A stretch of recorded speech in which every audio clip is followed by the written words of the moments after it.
اور یہ لقب دیا بھی کب مولا نے؟ اچھا اب کیا کروں، بات سے بات نکلتی چلی جاتی ہے. امام جناب زید کے اگر القابات پہ بات کی جائے تو یہ یاد رکھیے گا، عالم آل محمد، اس پہ میں واپس آتا ہوں. جناب زید کے اور بھی لقب ہیں. جناب زید کو یاد رکھیے، جب بھی آپ زید کہتے ہیں فوراً شہید کا اضافہ کرتے ہیں. جناب زید کا وہ نام ہے کہ ان کو بغیر شہید کے نہیں پکارا جاتا. آپ نے کہا کس کی مجلس میں جا رہے ہیں؟ آپ نے کہا زید شہید کی. آپ کے جد کون ہیں؟ ہمارے جد زید شہید. چوتھے امام کے بیٹے کون ہیں؟ چوتھے امام کے بیٹے زید شہید. شہید کے لیے قرآن نے کہا یہ ہے زندہ. اللہ اکبر. توجہ، جملہ آپ کی سماعتوں کی نظر کر رہا ہوں. اس کا مطلب ہے زید کے ساتھ شہید کے لقب نے جڑ کے بتایا، زید کو مارنے والے ہار گئے، زید جیت گیا.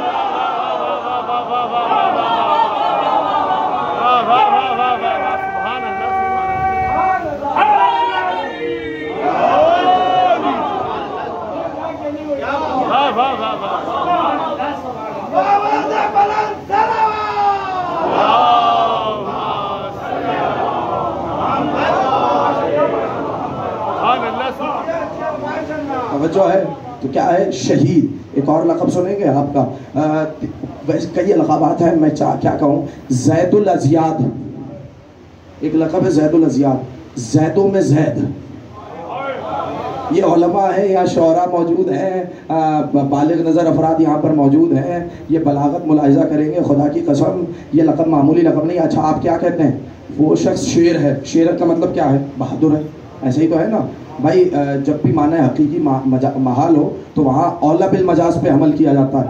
ایسا ہی ہے، شعراء بیٹھے ہیں یہاں پر، وہاں پر کا اولا بالمجاز پہ عمل کیا جاتا ہے. تو شیر کا مطلب یہاں پر کیا ہے؟ شیر کا مطلب جانور نہیں. آپ نے کہا فلاں صاحب شیر ہیں، مطلب کیا ہے؟ فلاں صاحب بہادر ہیں، جیسے شیر بہادر ہے. لیکن کبھی یہ نہیں کہا جاتا کہ شیر ہیں، بلکہ کہا جاتا شیروں کے شیر ہیں. اکبر. میں نے پھر ایک اور لقب کی طرف اشارہ کر دیا. کیا کہا جاتا ہے؟ شیروں کے شیر ہے. دیکھیے شیر سارے بہادر ہیں، لیکن جیسا یہ بہادر ہے ویسا کوئی نہیں. اللہ اکبر. اسی لیے لقب ہے زید الازیاد. زید تو بہت ہوں گے، جیسا یہ زید ہے ویسا زید کوئی نہیں.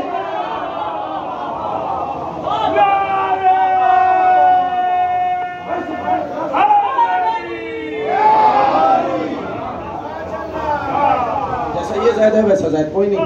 آپ پوچھیں تاریخ میں بہت سے زید گزرے ہیں. زید بن ارقم گزرے ہیں، زید بن حسن گزرے ہیں، زید بن حارثہ گزرے ہیں، زید نار گزرے ہیں. کتنے سارے زید ہیں. میں پھر جملہ کہوں، زید نار تو بڑے مشہور ہیں کہ امام 8ویں امام نے انہیں بچایا تھا جب انہوں نے عباسیوں کے گھروں میں آگ لگا دی. تاریخ کا واقعہ ہے، میں ایسے ہی نقل کر رہا ہوں، توجہ فرمائیے گا. جب عباسیوں کے گھروں میں آگ لگی تو ایک مرتبہ مامون انہیں قتل کرنے کے در پہ تھا. 8ویں امام نے سفارش کی. توجہ فرمائیے گا، توجہ، جملہ یاد رکھیے گا. 8ویں امام نے ان کی سفارش کی. جب سفارش کی تو ایک مرتبہ مامون نے غصے میں کہا کہ ایک یہ زید ہے جس نے گھروں کو جلایا، ایک وہ زید تھا جو مقابلے کے لیے نکلا. توجہ فرمائیے گا، ایک یہ زید ہے جس نے گھروں کو جلایا، یعنی دونوں کی تشبیہ دی. ایک یہ زید ہے، ایک وہ زید ہے، یعنی زید ہوتے ہی ایسے ہیں. توجہ فرمائیے، کہنے کا مطلب یہ تھا زید ہوتے ہی ایسے. اب جملہ سنیے گا. ایک مرتبہ کہا کہ لا تقس اخی زیدن، میرے بھائی زید کو میرے چچا زید پر قیاس نہ کرنا. میں نے جملہ کہا ہے، کون ہے وہ 8ویں امام کا بھائی ہے زید. ان کے اپنے بھائی کے لیے کہا میرے بھائی کا میرے چچا زید پر قیاس نہ کرنا. میں نے یہ قیاس نہ کرنے کا لفظ ایک ہی جگہ پڑھا تھا کہ معصوم نے فرمایا ہم اہل بیت کو کسی عام بشر پہ قیاس نہ کرنا. اللہ اکبر. کہاں بیٹھے ہیں؟ میں نے مکمل بات کی ہے. روایت عجیب ہے، ہم اہل بیت کو کسی عام بشر پہ قیاس نہ کرنا. آج کل بھی بہت چھوٹے چھوٹے لوگ بڑی بڑی باتیں کرنے لگے کہ زید ایسے تھے، زید ایسے تھے. میں جملہ کہوں، ارے جن کا خاندان بنی ہاشم میں مقابلہ نہ ہو، آپ کہاں سے ان کے مقابلے پر آ گئے؟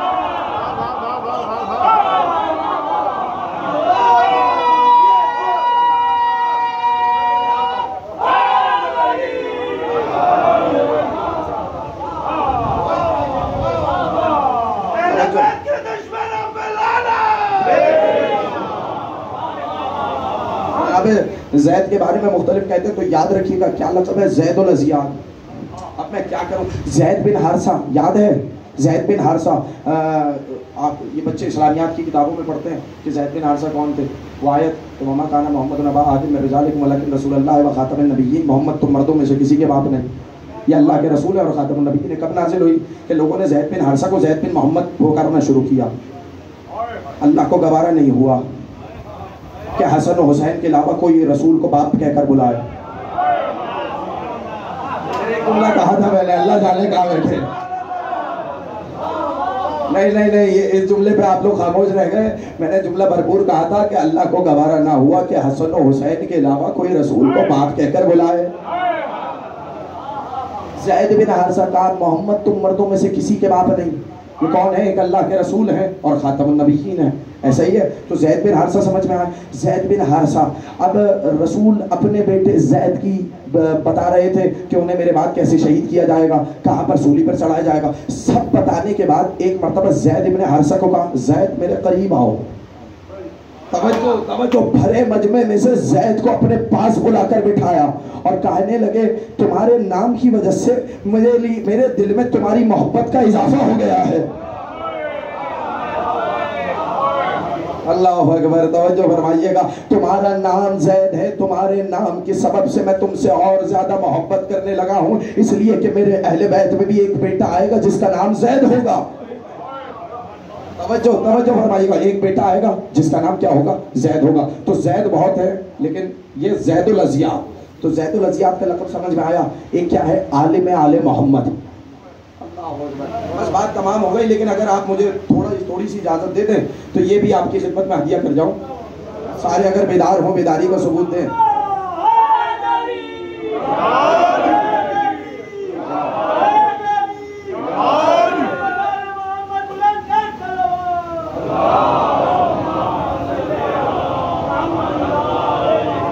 اب راوی کون ہے؟ ابو حمزہ سوادی اور ابو خالد واسطی.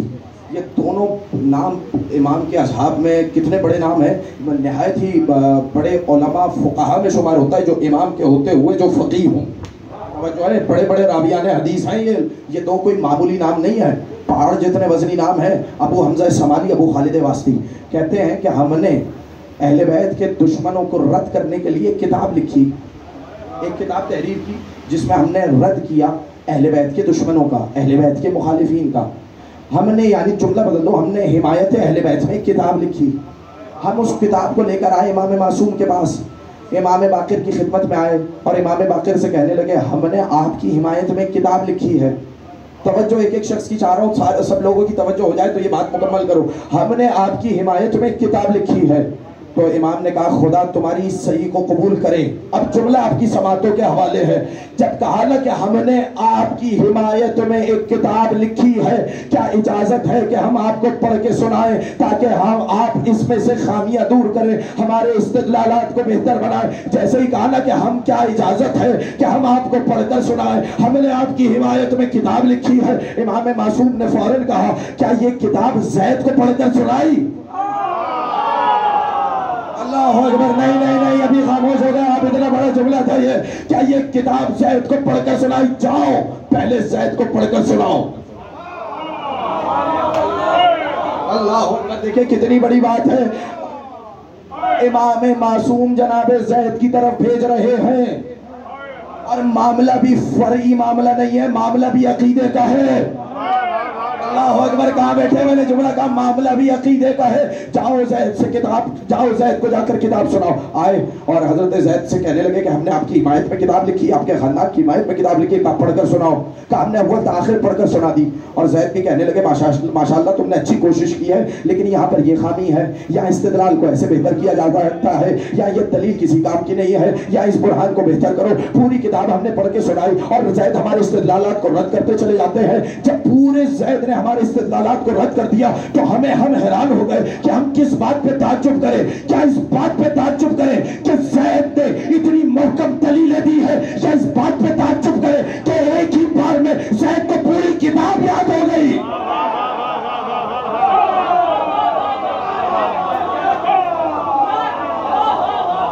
یا اس بات پہ تعجب کریں؟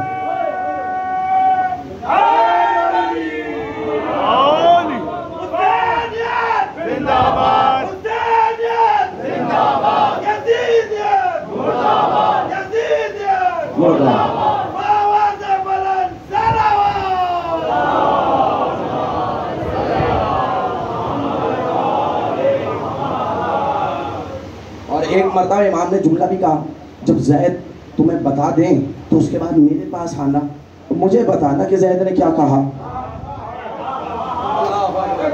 اور وہ آئے، انہوں نے آ کے کہا کہ ہمیں تعجب ہے اس بات پر کہ زید نے کیسے ہماری دلیلوں کو رد کیا، ہمیں تو لگ رہا تھا کہ ہماری دلیلیں دلیل نہیں۔ توجہ فرمائیے گا، زید نے ہمارے برہانات کو رد کر دیا، زید نے ہماری ادلہ کو رد کر دیا، زید نے ہماری دلیلوں کو، ہماری خامیوں کو دور کر دیا۔ تو ایک مرتبہ امام کی خدمت میں بتانے لگے تو امام نے مسکرا کے کہا کہ زید کا بچپنا تھا، چوتھے امام کے زیر سایہ پرورش تھی۔ ایک مرتبہ کہا بیٹا زید ذرا مجھے قرآن پڑھ کر سنانا۔ زید نے قرآن کی تلاوت کرنا شروع کی اور اس کے بعد میرے بابا نے زید سے قرآن کی مشکل آیتوں کی تفسیر پوچھی۔ اللہ اکبر، کاش میں یہ جملہ پہنچا سکوں، امام وقت نے زید سے مشکل آیات کی تفسیر پوچھی۔ یہ کون ہے؟ یہ کون مشکل کہہ رہا ہے؟ یہ امام وقت مشکل کہہ رہا ہے۔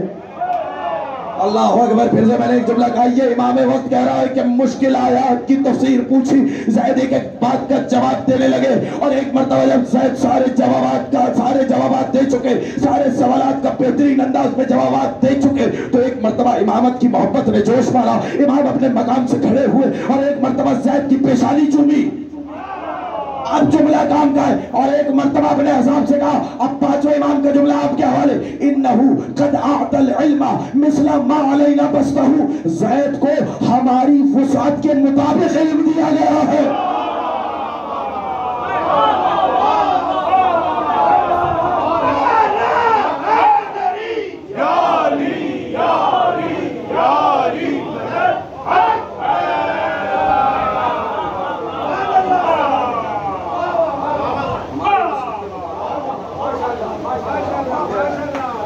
امام کہہ رہا ہے پڑھنے کو بہت کچھ ہے، لیکن اگر حضرت زید کے بارے میں آپ فضائل ہی پڑھنا شروع کریں، جو روایات ہیں وہ روایات ہی ختم نہ ہوں۔ ہمارے مطابق علم دیا گیا، یہ معمولی نہیں، لقب تھا حلیف القرآن۔ حلیف القرآن لقب تھا، یہ بھی ایک لقب آپ کو کہیں اور نہیں ملے گا۔ خدا کی قسم، خود جناب زید نے کہا کہ میں نے قرآن کے ساتھ 13 سال تخلیہ کیا ہے، یعنی میں 13 سال تنہائی میں فقط میں اور قرآن تھے، میں یا تو قرآن کی قرات کرتا تھا یا قرآن میں تدبر کرتا تھا۔ اسی لیے امام نے کہا کانا اقرعنا للکتاب، توجہ فرمائیے گا، کانا اقرعنا للکتاب، زید بنی ہاشم میں سب سے زیادہ تلاوت قرآن کیا کرتے تھے۔ اللہ اکبر، میں نے پھر ایک جملہ کہا، نہیں ابھی آپ لوگ خاموش ہیں، اس جملے پر چلیے، آپ کے لیے جملہ عدیہ کر دوں، حلیف القرآن کہا گیا ہے۔ اسی لیے جب 5 ماہ ایک مرتبہ زید کو قید کیا گیا تو زندان میں قیدی کہتا ہے کہ ہمارے پاس فرصت آ گئی، 5 ماہ میں ہم نے زید سے قرآن کا علم لینا شروع کیا، زید نے ہمیں سورہ فاتحہ کی تفسیر پڑھائی، زید نے ہمیں مکمل سورہ بقرہ کی تفسیر پڑھائی۔ جب ہم نے دونوں سورتیں پڑھ لی تو ہمیں تو لگ یہ رہا تھا کہ زید سے بڑا کوئی عالم نہیں، اتنی بلیغ تفسیر ہم نے کبھی زندگی میں نہ سنی جو زید نے ہمیں 5 ماہ میں سکھا دی، سورہ حمد کی تفسیر بھی سکھا دی، سورہ بقرہ کی تفسیر بھی سنا دی۔ تو اب میں جملہ کہوں کہ زندان کو، اب جملہ آپ کے حوالے ہے، آپ کی مرضی جیسے چاہے سنیں، زندان میں زید نے تفسیر قرآن پڑھ کے بتایا کہ امام کا خون وہ ہوتا ہے جو زندان سے نہیں گھبراتا، جو زندان سے نہیں ڈرتا، ارے جو زندان کو مدرسہ بنا دے اسے زید کہتے ہیں۔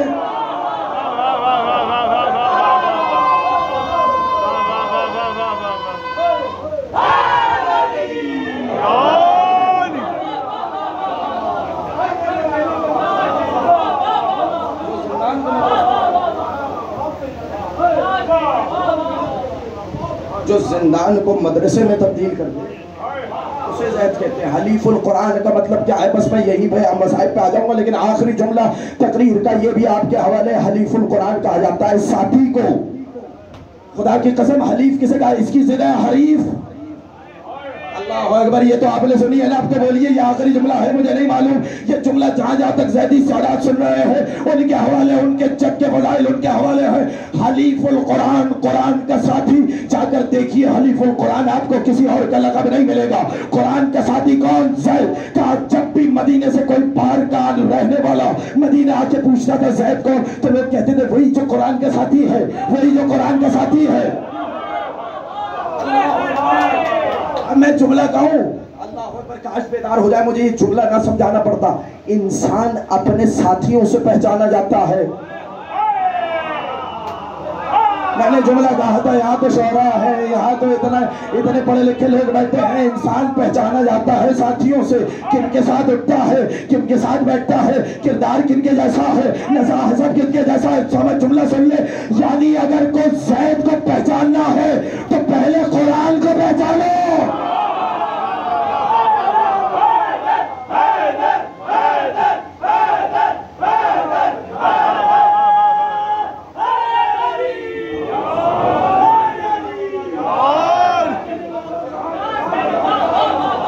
جملہ آپ کے حوالے کرنا ہے، حلیف القرآن، جو قرآن کا ساتھی ہو، ہمدم ہو، ہم نشین ہو، اس لیے کہ زید اور قرآن میں اتنا انس تھا۔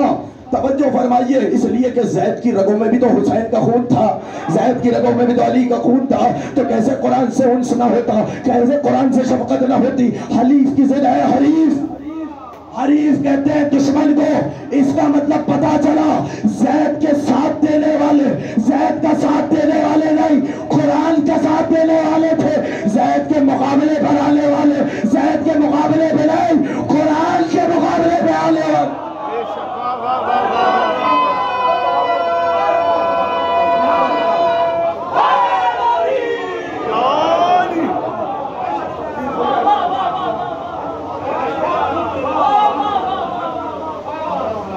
ہو گیا انشاءاللہ۔ تو اب سمجھ میں آیا زید کا مقام کیا ہے، زید کی منزلت کیا ہے۔ زید الازیاد، جسے عالم آل محمد کہیں، عجیب و غریب روایات ہیں، آپ پڑھتے چلے جائیں، زید کے فضائل ختم نہ ہوں گے۔ لیکن جس طریقے سے زید بھی کیا ہے، حلیف القرآن، قرآن کے ساتھی، اس لیے کہ زید کی رگوں میں بھی حسین ابن علی کا خون ہے۔ کون؟ حسین ابن علی، جس نے نو کے نیزہ کے منبر پر قرآن پڑھ کے سنایا۔ بس آپ کی آواز گریہ بلند ہو گئی، مجھے 2 سے 3 جملے پڑھنے ہیں اور بس آپ کی زحمتیں تمام ہو۔ زید کے ہاتھ پہ بھی روایات مختلف ہیں، کسی نے لکھا 15,000 لوگوں نے بیعت کی، کسی نے لکھا 50,000 لوگ زید کے لشکر میں شامل ہوئے۔ مگر جب وہاں کے حاکم یوسف ابن عمر کو معلوم ہوا کہ زید قیام کرنے والے ہیں، تو اس نے تمام جو لشکری ہیں قیام سے پہلے ان کو دارالامارہ میں محصور کر دیا۔ تو اب زید کے چند ساتھی رہ گئے، لیکن زید نے ایک جملہ کہا تھا، اگر میں اور میرا بیٹا یحییٰ بھی ہوتے میں پھر بھی قیام کرتا۔ اور پھر کبھی صحیح امام نے سدیر، 5ویں امام نے سدیر سہرفی سے کہا تھا جناب زید کو مخاطب کر کے، ھذا سید بنی ہاشم، یہ بنی ہاشم کا سردار ہے۔ اور پھر ایک عجیب جملہ کہا تھا، اذا دعاکم اجیبوہ، جب یہ تمہیں بلائے تو اسے لبیک کہنا، وَإِذَا اسْتَنْصَرُوكُمْ، اور جب تمہیں یہ نصرت کے لیے بلائے فَانْصَرُوهُ، تو اس کی نصرت کرنا۔ بس میں نے ایک جملے میں مکمل اعتراض کا جواب دے دیا کہ جو لوگ کہتے ہیں کہ زید کا قیام، اور پھر ایک عجیب جملہ کہا، لَوْ ظَفَرَ لَوَفَا، اگر زید کامیاب ہوتے تو حکومت ہمارے حوالے کرتے۔ کتابوں کے اگر حوالے چاہیے تو کتاب الغدیر علامہ امینی نے بھی لکھا ہے، شیخ باقر قرشی نے بھی حیات امام محمد باقر میں اس روایت کو لکھا ہے، اور آپ کو 10 حوالے مل جائیں گے، 20 کتابیں مل جائیں گی جس میں کہا کہ لو ظفر لوفا، اگر زید کامیاب ہوتے، زید کی تحریک کامیاب ہوتی تو زید خود حکومت نہ کرتے، زید حکومت کو ہمارے حوالے کرتے۔ تو پتا چلا کہ زید سے کتنی محبت تھی، جن کی ولادت سے پہلے علی زید کے لیے آنسو بہا رہے ہیں، جن کی ولادت کے لیے امیر المومنین آنسو بہا رہے ہیں، جن کے لیے رسول خدا آنسو بہا رہے ہیں، ان کے سلیب کے مقام پہ جا کر امیر المومنین گریہ کر رہے ہیں۔ تو میں کیا کہوں، عجیب روایت ہے الغدیر میں علامہ امینی نے نقل کی کہ جو بھی زید پر روئے گا وہ زید کے ساتھ جنت میں جائے گا۔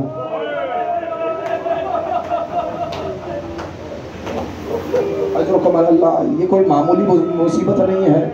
آپ عجیب و غریب روایات ملیں گی اس باب میں۔ خدا آپ کے آنسوؤں پر اپنی رحمتیں اور برکتیں نازل کرے، اس لیے کہ سیدہ کے گھر کو کتنی مرتبہ ویران کیا گیا۔ اجرکم اللہ۔ میں زیادہ مصائب نہیں پڑھوں گا، مجھے بس 2 سے 3 جملے پڑھنے ہیں۔ زہرا کے گھر کو کتنی مرتبہ ویران کیا گیا۔ 4 تیر ایسے ہیں جو آل محمد پر نہیں چلائے گئے، جنہوں نے سیدہ کے جگر کو پارا پارا کیا۔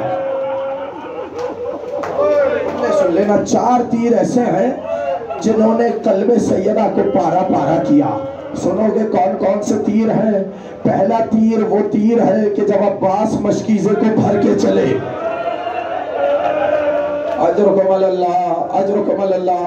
عباس جب مشکیزے کو بھر کے چلے تو ایک مرتبہ ایک سنسناتا ہوا تیر آیا، آ کر مشکیزے پہ لگا، مشکیزہ چھٹ گیا. جملہ سنو گے، مشکیزے سے پانی نہیں بہا، عباس کی آرزو بہ گئی. اللہ اکبر، عباس کی آرزو بہ گئی. دوسرا تیر سنو گے، دوسرا تیر جب حسین اپنے ششماہے کو میدان میں لے کر آئے. اجرکم اللہ. پسر سعد نے کہا ہے حرملہ اختا کلام الحسین، ایک سنسناتا ہوا تیر چلا. اب جملہ سن لینا، ہائے کیا کروں، کلا چھوٹا تھا تیر بڑا تھا. اجرکم اللہ، اجرکم اللہ، اجرکم اللہ. مولا آپ کو کوئی غم نہ دے سوائے غم مظلوم کربلا کے. سن لیا آپ نے؟ دوسرا تیر پتہ چلا کون سا ہے؟ تیسرا تیر سنو. تیسرا تیر وہ ہے کہ جب حسین زین پر ڈول رہے تھے تو ایک ظالم نے تیر مارا جو حسین کی پیشانی پہ آگے لگا. اجرکم اللہ، اجرکم اللہ. سن لیا تیسرا تیر؟ پس جس طریقے سے تیسرا تیر لگا، چوتھا تیر بھی ویسے ہی لگا. ادھر سورج غروب ہونے لگا، ادھر ایک سنسناتا ہوا تیر آیا. ہائے سجاد کا بیٹا، ہائے زید شہید، تیر لگا ماتھے میں. اجرکم اللہ، اجرکم اللہ. جزاک اللہ. مولا کوئی غم نہ دے سوائے غم مظلوم کربلا کے. تیر لگا اور تیر دماغ تک پہنچ گیا. طبیب میرا مولا تڑپ رہا ہے، میرے جب تڑپ رہے تھے. جملہ کہوں، اے زید شہید آپ کے پاس بیٹے بھی تھے، آپ کے دماغ میں تیر لگا، آپ تڑپ بھی رہے تھے. جملہ سنیں گے، مگر ایک مرتبہ جب علی اکبر کے سینے میں ظالم نے پرچی کا پھل مارا. اجرکم اللہ، اجرکم اللہ، اجرکم اللہ. طبیب کو بلایا گیا، ساتھیوں نے طبیب کو بلایا. طبیب نے فوراً کہا جو ہی یہ تیر نکلے گا نا، یہ تیر تنہا نہ جائے گا. اجرکم اللہ. میں نے جملہ کہا، ادھر تیر کو کھینچا گیا، ادھر یا اپنے بابا سے لپٹ گئے. آئے بابا، آئے بابا، اس دنیا سے رخصت ہوئے. جملہ سن لینا، میں کہوں گا جب تیر پیشانی سے نکلا اس وقت ارد گرد شیطانیاں نہیں تھی، مگر ہائے جب علی اکبر کے سینے سے پرچی کا پھل کھینچا. اجرکم اللہ، اجرکم اللہ. ہائے زینب کبریٰ خیمے سے نکلی، ہائے میرا بھائی. اجرکم اللہ، اجرکم اللہ. یہ 2-3 پڑھنے ہیں نا. ساتھیوں نے جنازے کو لیا اور دریا کا پانی روک کر جنازے کو دفنایا گیا. پڑھ دو جملہ، جنازے کو دفنایا گیا، پانی کو جاری کر دیا گیا تاکہ کوئی نبش قبر نہ کرے، تاکہ کوئی میت کی بے حرمتی نہ کرے، جنازے کی بے حرمتی نہ کرے، قبر کی بے حرمتی نہ کرے. مگر ایک مرتبہ زید کی قبر ملی، زید کی قبر کو کھول کر لاش کو نکالا گیا. جملہ کہوں، جیسے شام غریبہ میں علی اصغر کے لاشے کو. اجرکم اللہ، جزاک اللہ. یہ آنسو ہے، خدا آپ کے نازوں کو قبول کرے، آپ کی آوازوں پر اپنی رحمت برکت نازل کرے. آپ کی آوازیں سیدہ کو بڑی پسند ہے. جیسے شام غریبہ میں علی اصغر کے لاشے کو نکالا گیا تھا. جملہ سنو گے، اجرکم اللہ، اجرکم اللہ. مولا آپ کو کوئی غم نہ دے سوائے غم مظلوم کربلا کے. زید شہید کے لاشے کو نکالا گیا. جملہ سنو گے، جس طریقے سے اصغر کے لاشے کو نکالا گیا، ماں در خیمہ سے دیکھ رہی تھی، لیکن جب علی اصغر کے لاشے کو سر سے پکڑا، ظالم نے خنجر نکالا، ماں در خیمہ پہ تڑپتی رہی، مگر علی اصغر کے گلے پر جن کے آباء و اجداد نے جناب علی اصغر کے سر کو قطع کیا ہو، مجھے بتاؤ کیا جناب زید شہید کو چھوڑتے؟ جناب زید شہید کو اس سر کو جدا کیا گیا، حاکم شام کے پاس بھیجا گیا، اپنے سامنے تخت پہ رکھتا تھا، ہائے کیا تہوار شام ہے، کل حسین کا سر اس تخت میں موجود تھا، آج زید کا سر۔ اجرکم اللہ۔ آپ نے بہت سرزری لیا اس جملے کو، حسین کا سر جب بھی تخت پہ بیٹھا تھا حاکم، حسین کا سر سامنے موجود تھا، ایک چھڑی ہونٹوں پہ مار کے کہتا تھا یہی وہ ہونٹ ہیں جن پہ رسول بوسے لیا کرتے تھے۔ اجرکم اللہ، اجرکم اللہ۔ بدن کو سولی دی گئی، مکڑی نے جالا بن لیا، یہ زید کی تکریم اللہ کی نگاہ میں ہے، مگر لوگوں نے تکریم نہ کی، 4 سال تک سولی پر جنازہ لٹکا رہا، پھر اس کے بعد آگ لگائی گئی، آگ کی راکھ کو دریائے فرات میں ڈال دیا گیا، ہائے سجاد کا بیٹا، ہائے حسین کا پتر۔